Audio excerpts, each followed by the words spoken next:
Hürmetli vatandaş, bugünkü leksiyalarımızı başlayımız. Leksiyada sadaka ediyoruz. Washington'da sözdeyimiz. Bugün çisla 2025 yıl 3. ayının 6. günü haftiga Perşembe vatandaş. Bugünkü vaziyetimizden eysak 2. ayının 27. günüden hesaplaganda bugün 8 gün yoki 9 gün boldu tutuluq. Amerika Ovozi Xitoy til programmasining betida şu günü, yani 2. ayının 27. günü Amerika Qo'shma Shtatlari Prezidenti Donald Trump'ning yuqori darajali amaldori Davlat ishlar kotibi Marco Rubio Uyg'urlar to'g'risida, masalan, Tayland terjimolari Xitoyga o'tkazib bergan 40 nafar Uyg'ur to'g'risida e'lon qilgan bayonot bugungacha 8 kun Amerika Ovozi Xitoy til programmasining bet yüzüde saqlanib turibdi vatandaş. Bu mesele axborotchilik siz shuni ko'rish birdiki, Amerika xalqining Uyg'urlarga ko'ngil bilish dardisini qanchalik ekanligini va qancha izchilligini va qancha chunqurligini shuni ko'rib olsangiz bo'ladi vatandaş. Odatda Amerika Ovozining Xitoy til programmasida har qanday xabarlar, jiddiy xabarlar ortiqchasi 2 kun tura oladi. Ondan keyin uni oqibatga yetkazdi vatandaş. Bugün şu bayonot Amerika Qo'shma Shtatlari Davlat ishlar kotibi Marco Rubio'ning şu bayonoti hozirga turyapti. Bu mesele Amerika Qo'shma Shtatlari hukumatining Uyg'urlarga ko'ngil bo'lishining dardisini axborotchilik sahasidan ko'rsatib turibdi. Endi ikkinchi vaziyatimiz shuki, tunigundan boshlab Cumhuriyet Kompartiyasining alpozi yana buzilishga boshladi. Balki sovuq qarorda o'rlab qolgan bo'lsa kerak. Biz tunigunlarda savol qo'ygan edik, vatandaş sana kim tahdid soldi deb. Bugun bu tahdidni Cumhuriyet Kompartiyasining bayonotchilari va Tashqi ishlar ministrligi oshkorlab chiqib, hozir dediki, Amerika Qo'shma Shtatlari qanday urush qilishni xohlasa tanlab olsa, biz Amerika Qo'shma Shtatlari bilan oxirgacha elishimizdir. Bu yerda Amerikada urush to'g'risida bir og'iz gap chiqmadi. Biroq Cumhuriyet Kompartiyasi Tashqi ishlar ministrligining bu alpozi, bu ajdahor masalalik bayonotchilarning yana qutirab o'tirg'i chiqishiga qarata Amerika Qo'shma Shtatlari Davlat Mudofaa ministrligining ministri Pat Hagis qaytarma zarba berdi. Yoki qattiq tanqid qildi vatandaş. Biz ham shundoq urushga allaqachon tayyorlik qilib qo'ydik degan mavzu ostida fikr qildi vatandaş. Bu bugungi vaziyatdasiz. Dal shu vaziyat ilgatib, yana Istiqlal TV Turkiyada Uyg'urning kanali, bu kanalda yoki bu televiziyada e'lon qilingan bir xabarda Xitoy Kompartiyasi hozir mustamlik Uyg'uristonga, ya'ni Shinjonga ko'chib kelgan oqqullar, ya'ni pasil qushlari qo'shig'i to'ymaganda, och qolganda kirib Uyg'uristonda kavob yeydigan, qo'shig'i to'yganda ketib ichkari Xitoyda apkash ko'tarib lapangishib yuradigan Xitoy ko'chmanlari va uning oldingi qo'shig'ini, oldingi atirti oqqullar her yili mustamlik Uyg'uristonga 200 mingdan ortiq oqqullarni o'rinlashtirishni qaror qildi vatandaşlar. Biz orliqda so'zladik. Bu oqqullar, bu ko'chmanlar Uyg'uristondan ketishga boshladi. Ko'chib ketishga boshladi. Kichikgina aqli hushi vaqtayla hozir Uyg'uristonda mustamlika bu tuproqdan çekiniş yolunu tallap al degen edik. Menimçe her yıl 200 mingni orunlaştırsan, yani her yıl 300 mingi endi Xitayga qaytadigan vaqt keldi. Sana çare yok Xitay. Sana çare yok. Göküreysen, plastik kapartmalarını askerleringe keygüzüp, naiti gürey, naiti kelişken, kuvvetlik asker kılıp, körüşüşke uğrunup baksan, o takatınıge Vietnam'da. Vietnam'nın saqçı koşullarından yanılıp kalgan muntizm armiyelerin bugün başkası yapamaz. Çünkü Kompartiyası senin askerlerin bugünkü başkası mı? Tönügünkü Vietnam'da oruç kılgan Xitay askerleri şu hiç kança alaylık yok. Alaylık yok. Sen bir uğraş ne? Davran kılıp götürüp çıksan, onun Amerika Qo'shma Shtatları taraf nayte çıraylık cevap ver. Andan bir yani sizlerge anlatıp koyduğum bir vaziyetimiz vatandaş ne deydi den hazırı? Prezident Donald Trump hükümetinin zor hareketi. Çünkü Kompartiyasının gumram buluşuğa allaqachon tayyorlanib qo'ydi. Axborot nuqtalari Limuyan 3 ayning 6 kuni yotib. Çünkü Kompartiyasının gumram buluşuğa Amerika Qo'shma Shtatlari allaqachon tayyorlanib qo'ydi. Bugungi vaziyatlarimiz shu. Endilikçenin o'ziga kelamiz vatandoshim. Mavzumizda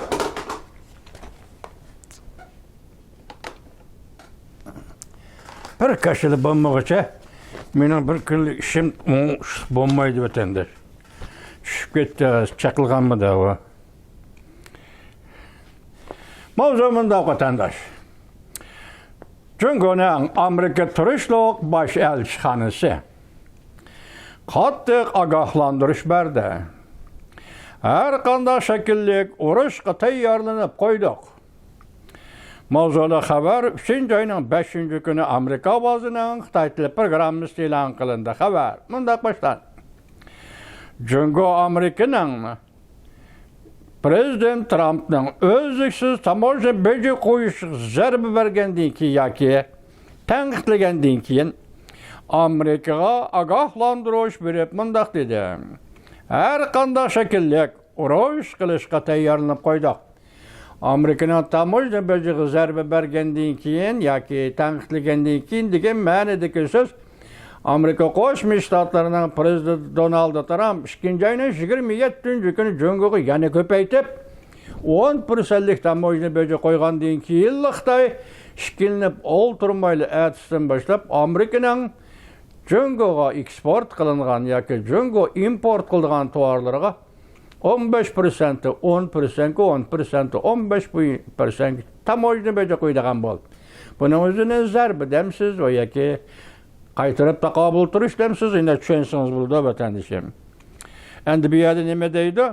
Amerikaga ogohlantirish berib, bosh elchi, Jungoning Amerika turishliq bosh elchisi. Biz har qanday shakllik urushga tayyorlanib qo'ydik dedi.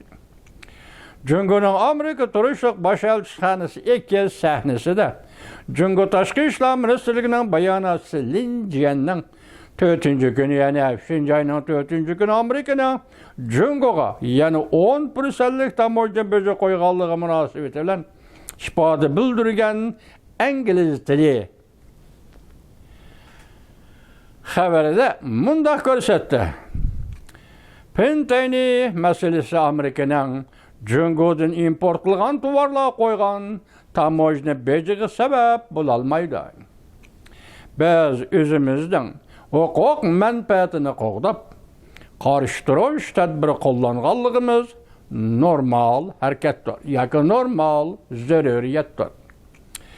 Bu yozmadan Jungo bosh elchixonasi eng oxirgi ishga abzasini qo'llanib, ya'ni ayrim holda agar Amerika taraf rostilla Pentayni masalasini hal qilmoqchi bo'lsa, undaqda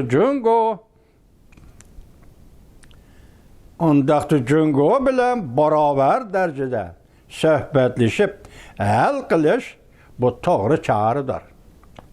Jungo tarafdan bayonoti hamda urush Amerika yaqalaydigan birdan-bir ish bo'lib qolgan bo'lsa, meyli tamojni beji urushi bo'lsin, meyli soda urushi bo'lsin va yoki har qanday boshqa shakllik bir urush bo'lsin, biz buningga tayyorlanib qo'ydik. Oxirigacha elishimiz. Bu Jungo taraf bayonotchisi Linjanning so'zi Linjandan keyin Jungoning Amerika turishlik bosh elchixonasi ishlatib qo'llanib so'zlayotgan so'z vatandosh. Oxirigacha elishimiz. BBC bunda ko'rsatdi. Bu so'z Prezident Trump prezident bo'lib saylangandan beri Jungoga qarshi ishlatgan eng qattiq iboradir. Ya'ni Jungoliklar Amerika qarşı ishlatgan eng qattiq iboradir. Bundan burungi axborot xabarlarga asoslanganda Jungoning bayonotchisi Linjan Shinjayning 4-kuni New York vaqt gazeti muxbirining Amerika Jungoning ko'plagan tovarlariga yana 10% tamojni beja qo'ydi deb tilga olganda bayonotchi Linjan mundaq ko'rsatgan. Amerika taraf qasddan Pentayni masalasini bahona qilib, yana bir qatim Jungoning eksport tovarlariga tamojni beja qo'ydi. Jungo taraf bir necha qatim qarashtirish maydonini ifodaladi va zarba berish tadbiri qo'llanganligi o'zining manfaatini qo'g'dash uchun normal zaruriyat bo'lib qoldi. Bu Linjanning bayonotima, Linjanning bayonoti. Linjan yana bunda ko'rsatdi. Jungoning bayonotchisi Pentayni masalasining yiltizi Amerikaning o'zida. Jungo taraf odamgarchilik bilan Amerika xalqiga bo'lgan do'stlikni ifodalab, unumlik tadbir qo'llanib, Amerikaning Pentayni masalasini bir taraf qilishiga yordamlashdi. Eligarlik har qanday yerda ishiltida Xitoyga yordamlashdi. Buni ham kishi ko'rib turdi. Amerikada har soha arboblarima Jungoga rahmat aytdi. Amerika taraf yaxshilikqa parvo qilmay, Jungoga qarshi surkab, ayblab, ko'paytib tamojni beji qo'yib, qaqti-soqti qildi. Bu vapaga jafo qilganlikdir. Bu ish Amerikaning o'zining ishini hal qila olmayla qolmasdan, ya'ni ikki tarafning yoki Jungo Amerika ikki tarafning zaharli chekimlikni cheklash sohasidagi dialoglashga, hamkorlikqa buzg'unchilik qilib keladi. Bayonotchi Linjan ta'kidlab bundaq ko'rsatdi. Jungo xalqi azaldan to'g'ri bo'lgan ishlarga, to'g'ri bo'lmagan ishlarga ishonmaydi va hech nimadan qo'rqmaydi. Qo'rqanjaq odam ishlatadigan gap nima desanglar, hech nimadan qo'rqmaydi, hech nimadan qo'rqmaymiz degan gapni ishlatgan odamning o'zini qo'rqanjaq odam desanglar bo'ladi vatandosh. Jungolik bunday zo'migarlikni qabul qila olmaydi. Besim ishlatish, zo'rlash va tahdid silish Jungo taraf bilan aloqada bo'lishning yaxshi usuli emas. Jungoga haddidan ziyoda besim ishlatish undaqda obukni xato tanlaganlikdir. Faqat xato soqqonlik, chotna xato soqqonlikdir.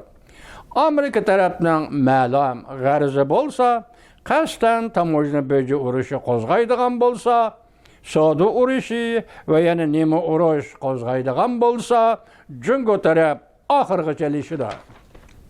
Biz Amerika tarafining zo'magarlik bashirisini yig'ishtirib elishini, muvaffaq bo'lgan to'g'ri yo'lga qaytib kelishini tavsiya qilamiz. Va Jungolikning bayonoti vatandosh, yuqorini dedik, hech nimadan qo'rqmaydi. Shunday qarab turing. Rossiyaning danglik psixologi O'shaniskining bir yozgan kitobi bor vatandosh. Poema pedagogika poemami ya qanday bir mavzusini tuqibman kechiringlar. Hech nimadan qo'rqmayman degan odam, uchiga chiqqan qo'rqinchoq odamdir deydi. Gep korkmayman emas. Korkışni bilip turup, korkışga qarşı küreş kılalıgan adam bu batır adamdır. Kendiniz mi vatandaş? Hem felsefe, hem roiyetke taalluq psikologning aytgan so'zi. Korkışni bilip turup, korkışga qarşı küreş kılalıgan adam bu haqiqiy ma'nodagi batırdır. Endi xabarga diqqat qilsangiz vatandoshim, endi Amerika Qo'shma Shtatlarining davlat mudofaa ministri Jungo Kompartiyasi tahdidga taqobil turib, bunda ko'rsatdi. Har qanday urushga taqobil turishga tayyorlanib qo'ydik. Mavzuli xabar 3-oyning 5-kuni Jungo nazar torbetida e'lon qilindi. Xabar bunda boshlandi. Amerika Qo'shma Shtatlari davlat mudofaa ministri Pat Haggis haftaning 3-kuni, ya'ni 3-oyning 5-kuni saharda bunda ko'rsatdi. Amerika Jungoning yoshiron to'qinishiga allaqachon tayyorlanib qo'ydi. Bunda ifoda bildirish Beijing tarafining navbatda prezident Trump hukumati o'ttirg'a qo'ygan tamoyishni baja siyosatiga taqobil turmoqchi bo'lishiga jiddiy ogohlantirish berganlikdir. Fox xabarlarining ziyoratini qabul qilganda Jungo har qanday urushni qarshi olishga tayyorlanib qo'ydik dedi. Siz bu to'g'rida nima deysiz deb savol qo'yilganda Amerika davlat mudofaa ministri Pat Haggis ta'kidlab bunda ko'rsatdi. Bu demak bizning nemishqa armiyani tartibga solganligimizning va yana nima uchun jangchilarning ro'yida tahdid solish kuchini qayta yetildirmoqchi bo'lganligimizning sababidir. Biz to'limu xatarli bir dunyoda yaşayotimiz. Biz hozir kuchli davlatlar va bosh ko'tarib ideologiyalik formulları tüptün o'xshamaydigan bir davlatga duch keldik. Amerika Qo'shma Shtatlari davlat mudofaa ministri Pat Haggis texmi ilgirlab mundaq ko'rsatdi. Ular davlat mudofaa xarajini tezlik bilan oshiryapti. Ya'ni jungoliklar davlat mudofaa xarajini tezlik bilan oshiryapti. Hozirgi zamon texnikasini taraqqiy qildiryapti.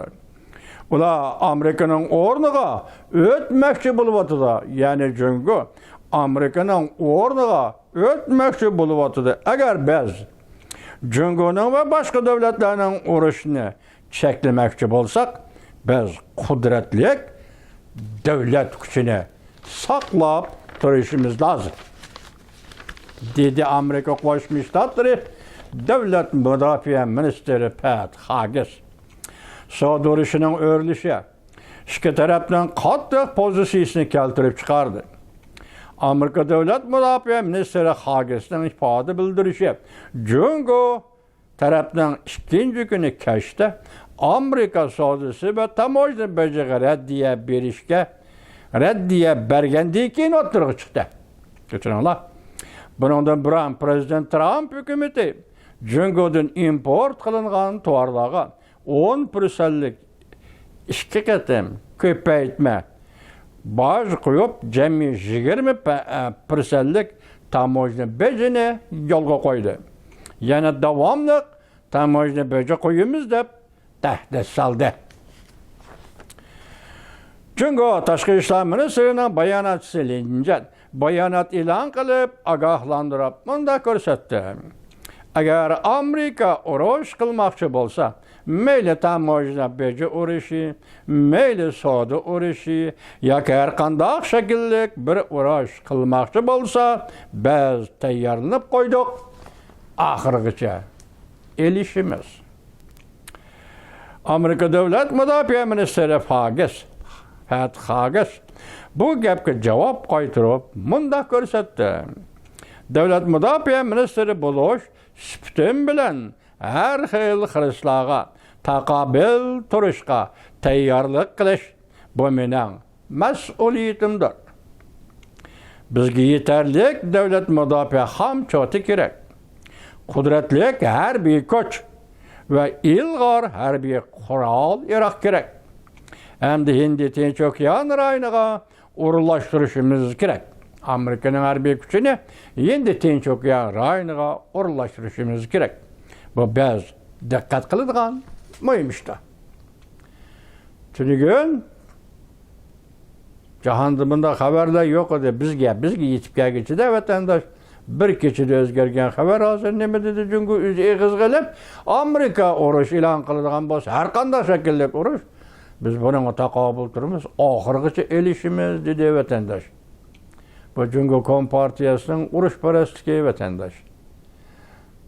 Jungo Kompartiyasining urushparastligi hozir savdo, tijorat va boshqa yo'lda ketayotgan masalani biroqli qaytarib, nemishqa tuyuqsizlar bundoq yo'lga kirib qoldi desangiz, yaqinda 2 kun burun Amerika Qo'shma Shtatlarining prezidenti Donald Trump Tayvanning boshlig'i Vujejama shu kishi bilan Washingtonda muxbirlarni kutib olish yig'ini o'tkazib, Tayvanning Amerikaga 100 milliard 650 milyon dollar mablag' sağalligini tabrikladi vatandosh. Hozir gap nada?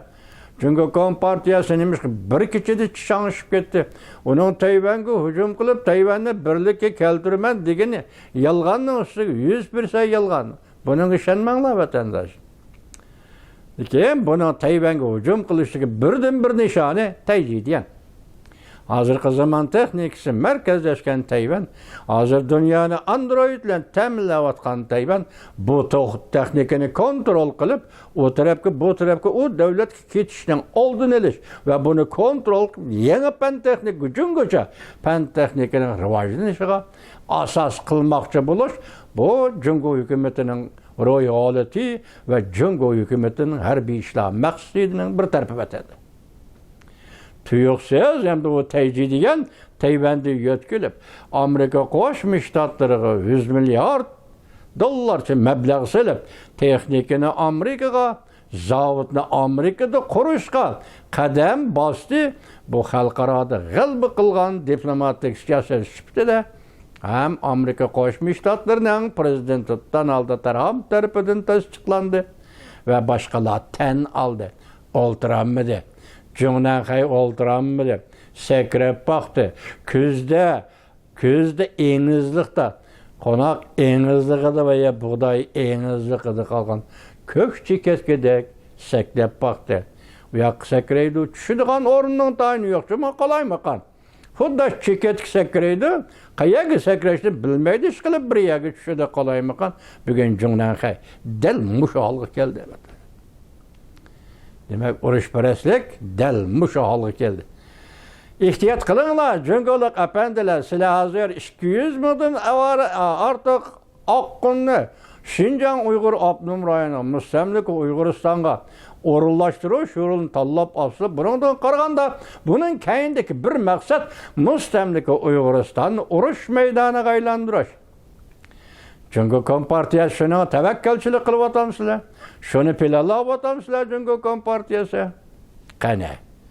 Hamma ish yetib kelganda ko'ramiz. Cunanxay.